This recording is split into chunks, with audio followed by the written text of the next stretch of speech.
Hello and welcome to online concept के YouTube channel में आपका स्वागत करता हूं। वीडियो को लाइक कर लो, वीडियो को दोस्तों के साथ शेयर कर लो। बहुत ही बड़ा खबर निकल कर आ गया है। एसएससी सीजीएल का नोटिफिकेशन जारी कर दिया गया है। ये आपका 24 जून को जारी कर दिया गया है। पूरा डिटेल मैं आपको इस वीडियो में बताऊंगा। वीडियो देखने के बाद कोई भी परेशानी हो, कोई भी क्वेरीज हो, नीचे कमेंट कीजिएगा, मैं उसका ज़रूर से ज़रूर उत्तर दूंगा।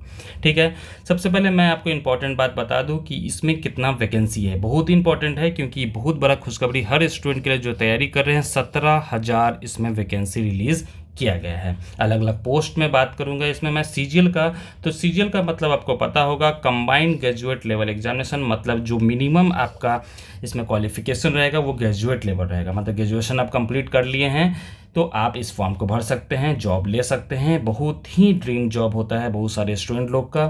तो काफ़ी इंपॉर्टेंट है। अगर आप तैयारी कर रहे हैं तो मन लगा कर तैयारी कीजिए, आपका सिलेक्शन ज़रूर होगा। ठीक है। मैं कुछ यहाँ पे इंपॉर्टेंट डेट बता दूँ। सबसे पहले डेट बताता हूँ आपको एग्ज़ाम्स का। जो सीबीटी बेस्ड एग्जामिनेशंस होता है उसका बात करूँगा तो सितंबर से लेकर अक्टूबर के बीच में आपका कंफर्म एग्जामिनेशन होगा। कोई भी टेंटेटिव्स मैं नहीं बता रहा हूँ, ये कंफर्म है। यह टेंटेटिव्स डेट शेड्यूल किया गया है, लेकिन मैं मानता हूँ कि ये एग्ज़ाम्स कंडक्ट हो जाएगा। ठीक है। उसके बाद टीयर 1 का एग्ज़ाम का बात करें वो सितंबर अक्टूबर इसी साल 2024 में ही होगा। टीआरई बोल रहा हूँ। टीयर 2 का जो सेकेंड एग्जामिनेशन है, क्वालिफिकेशंस है, वो उसका मैं बात करूँगा दिसंबर के लास्ट सेशन में आपका एग्ज़ाम कंडक्ट कर लिया जाएगा। अब सबसे मेन पॉइंट ये है कि यहाँ पे एप्लीकेशंस फॉर्म, तो बहुत सारे स्टूडेंट गलती कर देते हैं, बहुत हड़बड़ में लास्ट के समय में फॉर्म भरते हैं। मैं कोशिश करूँगा, आपको बहुत सा अच्छा सलाह देता हूँ कि जितना हो सके इस फॉर्म को जल्दी भर लीजिए। 24 जून से इस फॉर्म का स्टार्टिंग डेट है और ये लास्ट आपका 24 जुलाई तक होगा। कोई भी आगे आपका डेट चेंज नहीं होने वाला है, तो याद रखिए इसी बीच में आपको फॉर्म भर लेना है। ठीक है। अब आगे बढ़ते हैं। कुछ इंपॉर्टेंट सी मैं बात बताता हूँ आपको, जिसमें आपको आसानी होगा आपको समझने में। ये अलग अलग पोस्ट हैं, आपको सबसे पहले यहाँ पर दिखा देता हूँ मैं। अलग अलग पोस्ट यहाँ पे है। वीडियो को पॉज कर लीजिए, देख लीजिए। एज लिमिट क्या है, यहाँ पे एज लिमिट भी देख लीजिए। अलग अलग के लिए अलग अलग है। मिनिमम 18 साल के लिए आया है और मैक्सिमम आपका अलग अलग शिफ्ट में आपका कैसा एज है उस अनुसार पर डिपेंड करता है। अलग अलग पोस्ट आपको कौन कौन सा अलॉट किया जाएगा। ठीक है। ग्रुप सी का यहाँ पे बी का बात करो तो बी और सी का आपका वैकेंसी रिलीज़ किया गया है। आगे देख लेते हैं। देखो वैकेंसी से मैं बात कर चुका हूँ। वैकेंसी लगभग 17,000 वैकेंसी यहाँ पर रिलीज़ किया गया है। आगे और भी देख लेते हैं। आपका रिजर्वेशन तो एज रिजर्वेशन होता ही है, आपको पता होगा। नेशनैलिटी आपका बात करें तो आपका सिटीजनशिप इंडिया, नेपाल, भूटान के लिए है मेनली। और एज लिमिट का बात करें, आपका एज जो मिनिमम अगर किसी पोस्ट के लिए 18 साल है तो कैसे सिलेक्शन होगा, कैसे चेक किया जाएगा, तो 1 अगस्त 2024 तक आपका एज कितना कंप्लीट हो रहा है उसके बेसिस से देखा जाएगा। कुछ रिलैक्सेशंस भी अलग अलग पोस्ट के लिए भी दिए जाएंगे। और मैं कुछ बात करूंगा यहाँ पे एज का अलग अलग वैकेंसी के अनुसार से आपका एज भी और डेट ऑफ बर्थ तय कर दिया। वीडियो पॉज कर लो, काफ़ी इंपॉर्टेंट सेक्शन है। बहुत सारे स्टूडेंट ये कमेंट करते हैं कि सर मेरा इतना एज है, क्या मैं पेडिंग एलिजिबल हूँ या नहीं हूँ। तो ये आप यहाँ से चेक कर सकते हैं। ये पोस्ट के लिए लिमिट इतना है। अगर किसी पोस्ट के लिए लिमिट इतना दिया गया है तो आपका इसी डेट ऑफ बर्थ के बीच में आपका डेट ऑफ बर्थ होना चाहिए। एज रिलैक्सेशंस भी दिया गया है। SC/ST 5 साल, OBC 3 साल, PWBD अनरिजर्व्ड में 10 साल। अलग अलग पोस्ट के लिए यहाँ पे आप देख सकते हो। आगे देख लीजिए, वीडियो पॉज कर लीजिए। इसका आपको मैं PDF में नीचे डिस्क्रिप्शन बॉक्स में दे दूंगा, आप अच्छे से उसको पढ़ लेगा। मैं सिर्फ इंपॉर्टेंट बात बता रहा हूँ जो आपके लिए सबसे ज़्यादा ज़रूरी है। ठीक है। ऐसे पढ़ाई आपको सबसे ज़्यादा ज़रूरी है कि आपको अभी से तैयारी करना शुरू कर देना चाहिए। लेकिन ये ज़रूरी ये भी है क्योंकि फॉर्म अगर अच्छा भरोगे तो अभी आपका होगा सिलेक्शन। ठीक है। देखो अब यहाँ क्वालिफिकेशन भी अलग अलग पोस्ट के लिए अलग अलग है। अगर आप कुछ ऐसे पोस्ट हैं यहाँ पे मैंने, जैसे जूनियर स्टैटिस्टिकल ऑफिसर्स का बात करें, स्टैटिस्टिकल इन्वेस्टिगेशन ग्रेड 2 का बात करें या NHRC का बात करें। देखो यहाँ पे अलग अलग के लिए अलग अलग, लेकिन मैक्सिमम पोस्ट के लिए बात करें तो ग्रेजुएशन कंप्लीट हो जाना चाहिए। उसके बाद कुछ ऐसे पोस्ट हैं जिससे मैंने बताया आपको, ये सब पोस्ट के लिए एक साथ में आपका मैथ्स होना चाहिए। देखो यहाँ वीडियो पॉज कर लो, अपने अनुसार आप देख सकते हो क्योंकि काफ़ी ऐसे लोग हैं जो कि अलग अलग सेक्शंस में पाए जाते हैं। ठीक है, आगे बढ़ते हैं, हम लोग देख लेते हैं कैसे अप्लाई करना है, वो भी मैं लास्ट वीडियो क्लास में बता दूंगा। फॉर्म का जो फ़ी है वो बिल्कुल आप समझ सकते हैं 100 रुपीज़ ही रखा गया है, ज़्यादा फ़ी है नहीं, तो आप बिल्कुल फॉर्म को अच्छे से भर लीजिएगा।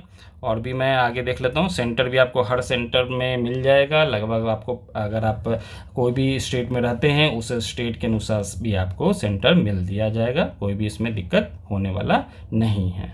ठीक है, उसमें एग्ज़ाम्स का मैं कुछ पैटर्न भी आपको जल्दी जल्दी बता देता हूँ। ऐसे आने वाले समय में एक वीडियो भी बना दूंगा जिसमें आपको पैटर्न्स भी एनालाइज कर पाओगे। देखो, इसमें एग्जामिनेशंस का एक पैटर्न तय किया गया है जिसमें टीयर 1 होता है, उसको क्वालिफाई करोगे, टीयर 2 होगा। कुछ ऐसे एग्जाम्स के लिए, कुछ ऐसे पोस्ट के लिए यहाँ पे टीयर 3 भी रखा गया है, टीयर 4 भी रखा गया है। ठीक है, तो जो मेन है, जो सबसे इंपॉर्टेंट है, टीयर 1 है, क्योंकि इसको क्वालिफाई करने के बाद ही टीयर 2 का एग्ज़ाम दोगे। ठीक है, आपको जनरल रीजनिंग से, अवेयरनेस से, रीजनिंग से, उसके बाद आपका क्वालिटेटिव मैथ्स से, इंग्लिश से, सब्जेक्ट अलग अलग से 25-25 क्वेश्चंस और 50 मार्क्स का हर एक आंसर के लिए आपको 2 नंबर दिया जाएगा। ठीक है, ऑफकोर्स नेगेटिव मार्किंग रहेगा, 0.50 मार्क्स आपका हर गलत होने पे काट लिया जाएगा। उसके बाद ये जो मैं बात कर रहा हूँ, ये क्वालिफाइंग पेपर, इसको क्वालिफाइंग कर लो, अच्छे से कर लेना। जितना अच्छा लाओगे उतना अच्छा आपको सब आने वाले समय में मदद मिलेगा, मेरिट लिस्ट में मदद मिलेगा। उसके बाद नेक्स्ट है टीयर 2, जिसके अंदर पेपर 1 होता है, फिर उसके बाद पेपर 2 होता है, यहाँ पे आपके सामने स्क्रीन पे नज़र आ रहा है। लेकिन पेपर 1 काफ़ी इंपॉर्टेंट है, वो हर बच्चा को देना है अगर आप कोई भी मिनिमम पोस्ट के लिए भी अप्लाई कर रहे हो तो। जैसे यहाँ पे देखो, पेपर 1 के अंदर एक सेक्शन बना दिया गया है। सेक्शन 1 के अंदर आपको मैथ्स पूछा जाएगा 30 नंबर का, और रीजनिंग पूछा जाएगा 30 नंबर का, मतलब 30 क्वेश्चन पूछा जाएगा 3 नंबर का, तो 180 हो गया। यहाँ पे आपके सामने स्क्रीन पर नज़र आ रहा होगा। ठीक है, आप वीडियो पॉज कर लो, समझ में भी आ जाएगा, बहुत सिंपल भाषा में लिखा गया है। उसके बाद सेक्शन 2 इसी के अंदर है, इंग्लिश भी आपको देना ही है और जनरल अवेयरनेस भी देना ही है। टोटल आपका 70 क्वेश्चन पूछा जाएगा, इंग्लिश से 45 क्वेश्चन और जनरल अवेयरनेस से 25 क्वेश्चन पूछा जाएगा। टोटल आपका 210 नंबर यहाँ पे हो गया, और मैथ्स और रीजनिंग का 180 नंबर हो गया, यहाँ पे आपके सामने स्क्रीन पर नजर आ रहा होगा। सेक्शन 3 है जो कि कंप्यूटर से नॉलेज आपको चाहिए, 60 नंबर यहाँ आ रहा होगा, तो आपके सामने आ गया, ये है मेन सेक्शन।